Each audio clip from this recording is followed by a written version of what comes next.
I had a dream last night, but it was about today. I dreamt that today would be the actual dream and my sleep was reality, which is odd because the day has transpired exactly as I foresaw, like how a dream should play out, though much more boring. Such a level of predictability is stressful in a life dictated by chaos. I don't like it at all. So I went to bed to start fresh, escape the day, and leave it where it should lay, yesterday. I lounged in bed, falling asleep, waking up, asleep, awake, asleep, awake. Eventually, I became cognizant of the fact I went under because my previous day, of which I hoped to escape, began to replay scene for scene, like a rerun of an old television series I had seen 100 times. The trance of slumber started to lighten, a sign I would soon rise, though internally, I rushed the process along to escape the second telling of my uncomfortable day. Only I remained stuck in the moment of boredom and unable to move forward and begin the next day. Nobody was around. Nothing appeared normal. Thus, it must have been a dream. Finally, and without much warning, I realized the clouds had parted, so to speak. Consciousness, awareness, in a different location to boot, but mentally lagging from the restless night of sleep. I never used to dream, or remember them, and each morning was glorious because of it. The sleep of the dead, awakening fresh and primed to ignite like a powder keg, seize the day sort of thing. At last, a new beginning, clarity to power through my negativity and leave it behind in my multiple yesterdays. That night, I hoped to recharge the batteries a bit with old movies and television shows. Let the brain vegetate and heal itself, think of nothing and fall into a deep sleep. Maybe I might even be able to have a good dream tonight. Goodness knows I've been lacking in those. This brings me to my present moment. What a fantastic sitcom I found for myself. One I used to watch religiously as a child, and therefore the memories are beyond pleasant. It also happens to be an overnight marathon, just what the doctor ordered. That and a tall glass of cognac for good measure. The alarm clock rings on the table beside me, sitting next to my empty glass and interrupting my show. The ethereal trance in which I had been floating is broken by the chatter of the bell, an annoyance I could do without. Why did I set the alarm for my bedtime instead of the time to rise for work? The time reads 6:30 a.m., though my mind refuses to accept it. I know I've watched a few episodes now, but not 11 hours worth. The red block numbers burn into my irises, though they don't make any sense. It isn't 6:30 in the morning, no matter how you spin it. It just isn't. Stress is the culprit here, so I set the alarm for 6:40 just to be sure, then return to my glorious show. Perhaps I should go to sleep after this episode anyway, although 2 more 30-minute episodes elapse before the alarm rings again. How did I watch an hour of television in 10 minutes? How is it 6:40 in the morning? Did I dream the entire marathon? My wish was for pleasant dreams, and it doesn't get much more cheerful than that, though my confusion mounts higher when I finally capitulate by getting dressed and notice the same TV show is playing. People talk about those twilight sleeps where you get trapped between planes, which might be what happened, what's been happening for several nights. Tonight, when I get home, it's time to resort to heavy measures, which I did 5 minutes ago now, and the effects are reaching around my body like a warm and heavy blanket. 2 pills meant for relaxation dropped into a large glass of cognac like acid reflux effervescence. Not medically advisable, as labeled on the pill bottle, though it sure is effective. It feels as though the day passed so quickly, it never happened at all. Like I left my comfortable bed and walked a circle straight back to it. To test my cognizance, I thoroughly inspect my alarm clock for discrepancies against what I believe to be true. 8:30 p.m. Checks out. It's dark outside now and believable that it could be soon nearing 9 at night. My eyes grow unbearably heavy, and tonight I opt to turn off the TV and get the most out of my deep sleep. Head hits the pillow hard, though I sit up again quickly to have a sip of water before hibernation, and notice the reflecting glow from the screen surrounds me even though I just shut it off. Friday night, so no alarm, though I should set it regardless to make sure I don't sleep 14 hours to compensate for lack of rest recently. It's been 1 minute, so 8:31. All is right. Does that say AM next to it? I just slept for 12 hours plus 1 minute? I leap from bed and frantically run about the house for answers, which only confuses me further after seeing light pouring through my windows. How? What? Why? All questions burrowing into my consciousness in repetitive succession. Yes, how indeed? What happened? Why is it morning? Then the epiphany hits me. I must be dreaming now? One thing is for certain, that being that I just laid my head down, but did not sleep for 12 hours plus 1 minute. I exist inside a dream with full consciousness and sobriety, although perhaps the latter not for long. Living a life without consequences, our every wish since childhood, now manifesting with taking large chugs from a bottle of cognac. What bad could happen in a dream? Who wouldn't want the ability to drink as much as they want with zero repercussions? Who should I rob? Might I even kill? Every wildly evil impulse I ever suppressed floods my senses now that they may be real possibilities to commit. Living in a dream. Yet how many days in this recent streak of oddities have also been my imagination? How can I be positive beyond a shadow of a doubt that any day I have ever existed actually happened? My thoughts sour under the ambiguity of disbelief. I might not even be real. Everyone I ever met could be a fallacy of an imagination run amok. I may be alone and shackled inside the pit of my own creation, or I could exist as a sacrificial lamb in another's world. We don't know. I don't know.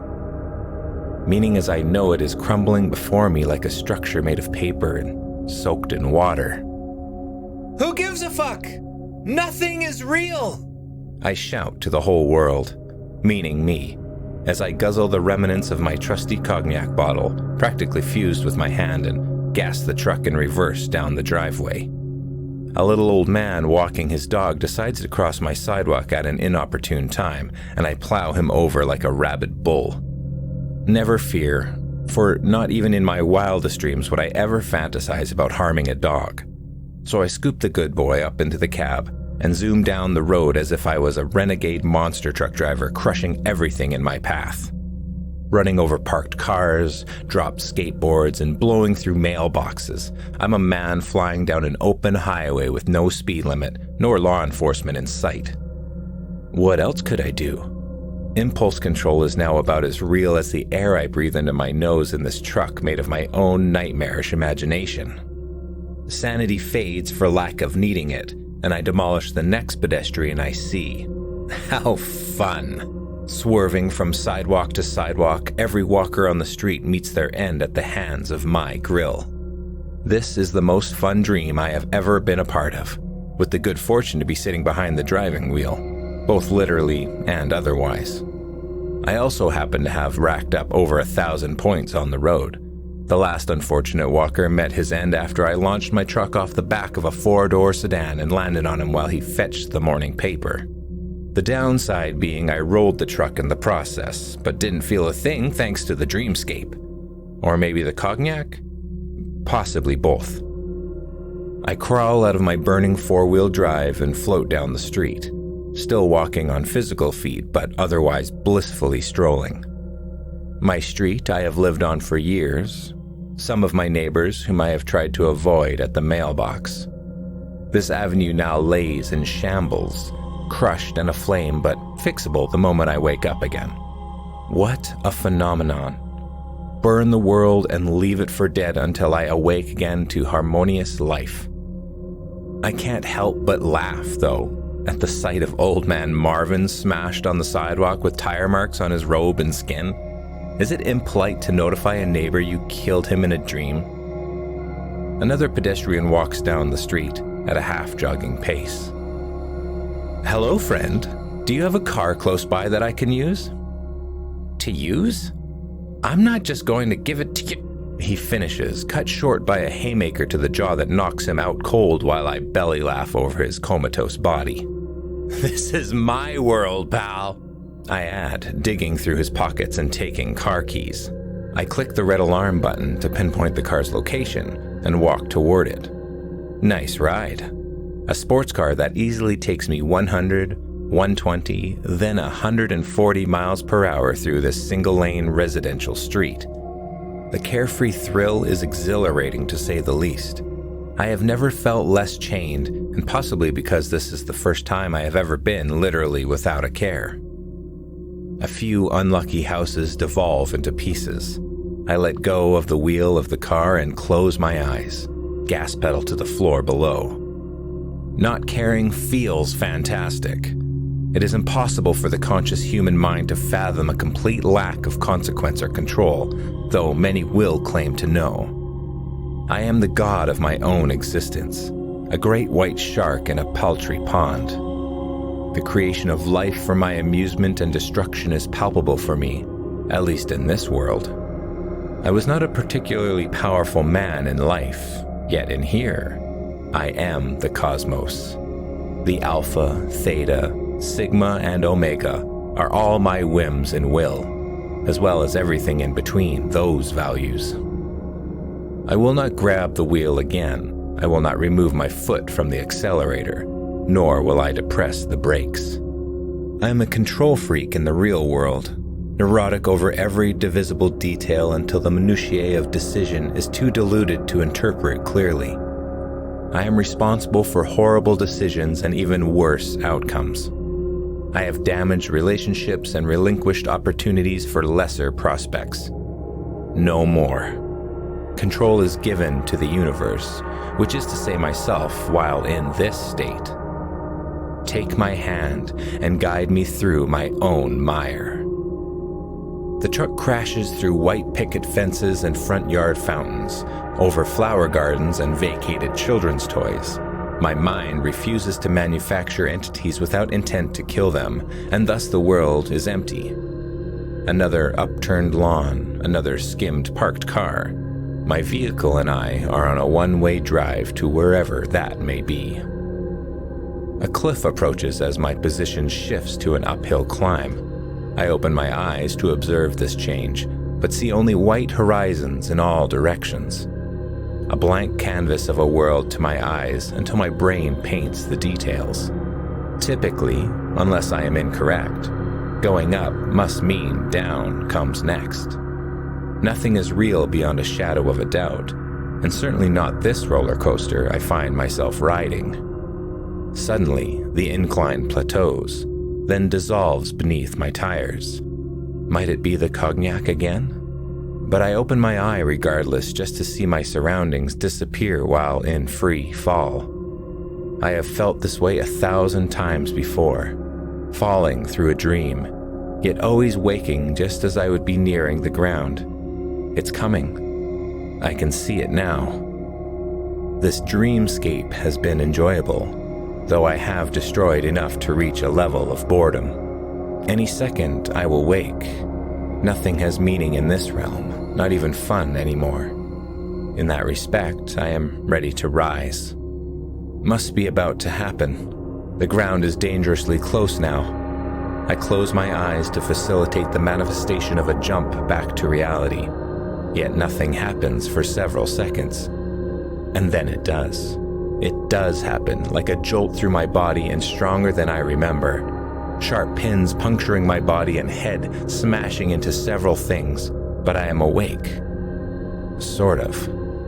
My eyes flutter open to see flames dancing for only a brief second before they close again and stay that way. I am floating underwater, only there isn't a drop in sight. I can feel the cold of the murky depths encasing me within myself in a blanket of my own skin. Yet the darkness isn't from lack of light. I cannot hear a sound. Senses clouded by the atmospheric weight of the surface overhead and the cavernous depths beneath. This is my dream world, my manufactured, oneirological existence I seem destined to be trapped within. Suddenly, the memories of decades gone by play like a film reel of my life's greatest hits. However, many of them happened inside my dreams. Nearly half, in fact. How can I be certain which half was which at this point? Neither seems more plausible than the other. Life's happiest moments may have never existed outside my own mind. Which state am I floating in now? I believed myself to be waking from sleep, which would put me in reality at the present moment, although what if the opposite is true? Might I have been sleeping before and unconscious after a crash? The thought is sobering, to say the least. My eyes open with a jolt. The flames are gone. My truck is gone. Whether I have awakened from a dream or fallen from consciousness into this state does not matter now. I feel good. I feel light, like I had a great sleep before or am sleeping presently. There is nowhere else I would rather be than this moment now.